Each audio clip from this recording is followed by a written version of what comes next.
Hello. This video was prompted by this kindness chart. I've blocked out the name of the school because I don't want to cause an internet pylon. I think the kindness chart is problematic from an autistic point of view. But before we dive into an analysis of what I think is wrong with it, I'm going to share some thoughts about kindness. Thank you to everyone who responded to my questions. What is kindness? And what does it look like to you as an autistic person? So, here's a selection of responses. Kindness is treating people how you would want to be treated by others, respecting differences and going out of your way to accommodate them, being an ally to others who struggle to stand up for themselves. Kindness is non-manipulative. Kindness is a genuine curiosity about others that seeks understanding and true acceptance. Kindness is compassion and generosity without expectation.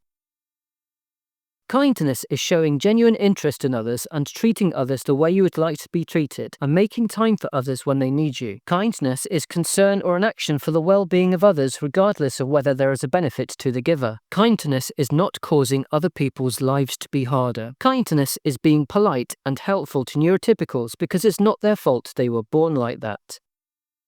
I think there is kindness towards self and others. Kindness to myself feels radical because I can have a too high standard, so allowing room for good enough is kind.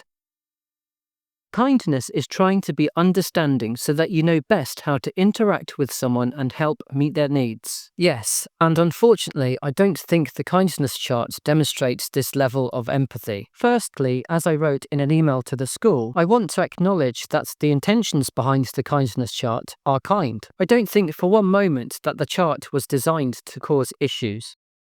It's well recognized that autistic people can struggle with eye contact. Therefore, to insist on eye contact is to imply that autistic people are being unkind because they don't maintain eye contact. Speaking for myself, I have to consciously tell myself that eye contact is the norm, and I have to consciously tell myself to maintain eye contact, which is part of my autistic masking to blend in. Masking is exhausting, and eye contact makes it difficult for me to focus on what I want to say. I shared the kindness chart on my Facebook page, and someone said, "Eye contact isn't related to kindness, so that's just plain silly." And regarding the kindness chart in general, they said, "I think there's a lot missing, such as things like being mindful of other people's communication styles if they don't match your own." The chart also insists that smiling is a way of showing kindness. If I had £1 for every time someone had told me to cheer up, I would make Elon Musk look poor. Like many autistic people, I have a flat face, so my facial expression doesn't necessarily match what I'm actually feeling. I have a monotonous voice, and people regularly assume that I'm being sarcastic or I'm bored. I think this is a common experience for autistic people. Therefore, the instruction to speak in a warm and friendly tone of voice is yet another challenge. What is a warm tone of voice? Is it this? Warm.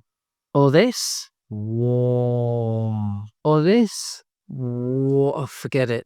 The chart equates kindness to standing up for what is right, which is very subjective. I believe that I'm standing up for what is right, or rather sitting down for what is right, by sharing my thoughts about the kindness chart. Here are 2 more comments in response to the chart. Kindness involves meeting people where they're at, not emotionally blackmailing them into standard behaviors. This feels like a school creating a document instead of a culture and a community. I agree. By definition, autistic people tend not to show standard behaviors. We're different.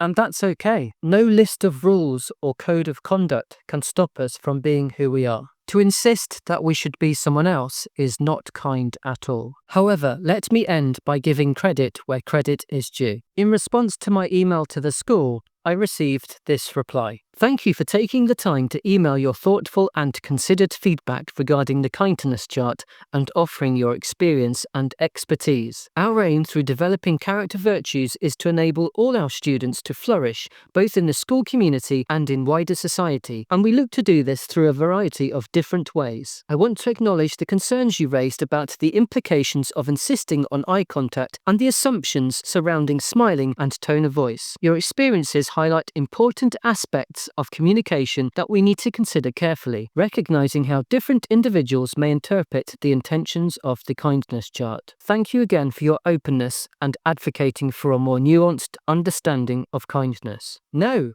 thank you for being so willing to listen to an autistic point of view. And thank you for listening, and take care.